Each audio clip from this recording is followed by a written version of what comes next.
నామినేషన్ల ఉపసంహరణ ముగియడంతో రేపటి నుంచి జూబ్లీహిల్స్ ఉప ఎన్నిక ప్రచారం హోరెత్తనుంది. రేపటి నుంచి నేతలంతా జూబ్లీహిల్స్ లోనే ఉంటూ ఎన్నికల ప్రచారం నిర్వహించాలని కాంగ్రెస్ ఆదేశించింది.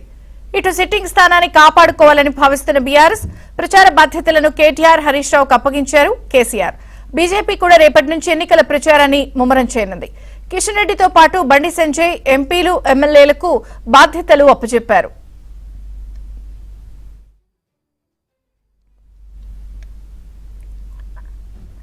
నామినేషన్ల ఉపసంహరణ ముగియడంతో రేపటి నుంచి జూబ్లీహిల్స్ ఉప ఎన్నికల ప్రచారం హోరెత్తబోతోంది. వివరాలు రాజేష్ అందిస్తారు లైవ్ లో. Rajesh, good evening Vijayachandra. మొత్తానికి జూబ్లీహిల్స్ ఉప ఎన్నికలు అన్ని రాజకీయ పార్టీలు చాలా సీరియస్గా తీసుకున్నాయి. ఉప ఎన్నిక సమీపించిన మొదటి రోజు నుంచి కూడా ఇప్పటి వరకు ప్రచారాన్ని అత్యంత సీరియస్గా తీసుకుని గ్రౌండ్ లెవెల్లో పనిచేస్తున్న పరిస్థితి కనిపిస్తుంది. ఇవాళతో నామినేషన్ల ఉపసంహరణ ప్రక్రియ ముగియడంతో ఇక కాంగ్రెస్ పార్టీ ఆ సెగ్మెంట్ని ఎలాగైనా తమ ఖాతాలో వేసుకోవాలని చెప్పేసి భావిస్తుంది. మొత్తము అసెంబ్లీ నియోజకవర్గ పరిధిలో 7 డివిజన్లలో ఒక్కొక్క డివిజన్కి 2 మంత్రులను కేటాయించారు. 2 మంత్రులకు సహాయకులుగా ఎమ్మెల్యేలు, అదేవిధంగా ఎమ్మెల్సీలు ఉంటూ మొత్తం క్యాబినెట్ వ్యవస్థనంతా కూడా జూబ్లీహిల్స్ ఉప ఎన్నికల్లో వాడుకోవాలని చెప్పేసి కాంగ్రెస్ పార్టీ నిర్ణయించింది. త్వరలో రేవంత్ రెడ్డి కూడా అక్కడ ప్రచారం చేసే అవకాశం ఉన్నట్లు కూడా తెలుస్తుంది. ఇక దీంతో పాటుగా మొదటి నుంచి టీఆర్ఎస్ పార్టీకి అది సిట్టింగ్ స్థానంగా ఉంది.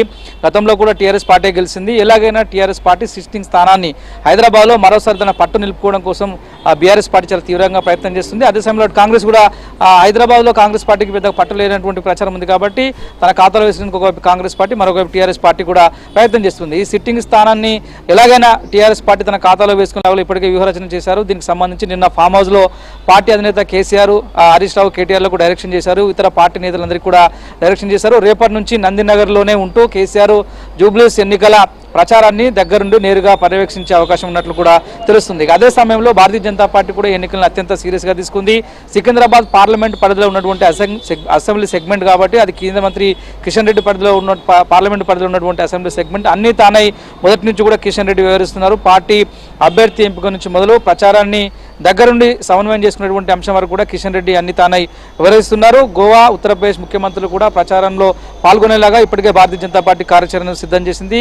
బీజేపీ నుంచి గెలిచినటువంటి 8 మంది ఎమ్మెల్యేలు, 8 మంది ఎంపీలు, ఇతర ఎమ్మెల్సీలు కూడా ప్రచార కార్యక్రమంలో పార్టిసిపేట్ చేసి ఎలాగైనా ఈ ఉప ఎన్నిక భారతీయ జనతా పార్టీకి కలిసి వచ్చే అంశంగా మొదటి నుంచి కూడా సెంటిమెంట్ ఉంది. హుజురాబాద్, దుబ్బాక మాదిరిగానే జూబ్లీహిల్స్ ఉప ఎన్నిక కూడా తమకు కలిసి వస్తుందని భారతీయ జనతా పార్టీ భావిస్తుంది. సో వీళ్ళు కూడా గ్రౌండ్ లెవెల్లో ప్రజల వద్దకు వెళ్లి నామినేషన్ల సందర్భం కూడా లెంకల దీపక్ రెడ్డికి పెద్ద ఎత్తున పార్టీ నుంచి కూడా మద్దతు లభించింది. సో ఇదే అంశాన్ని సీరియస్గా తీసుకొని గ్రౌండ్ లెవెల్లోకి వెళ్ళి ఈ జూబ్లీహిల్స్ ఉప ఎన్నికను తమ ఖాతాలో వేసుకునేలా భారతీయ జనతా పార్టీ కూడా ప్రయత్నం చేస్తుంది. ఓవరాల్గా అన్ని రాజకీయ పార్టీలు, పర్టికులర్గా ప్రధాన రాజకీయ పార్టీలు కాంగ్రెస్, బీఆర్ఎస్, బీజేపీలో జూబ్లీహిల్స్ ఉప ఎన్నికల్లో ప్రచారాన్ని రేపటి నుంచి అత్యంత సీరియస్గా తీసుకొని మరోసారి హోరెత్తించనున్నాయి.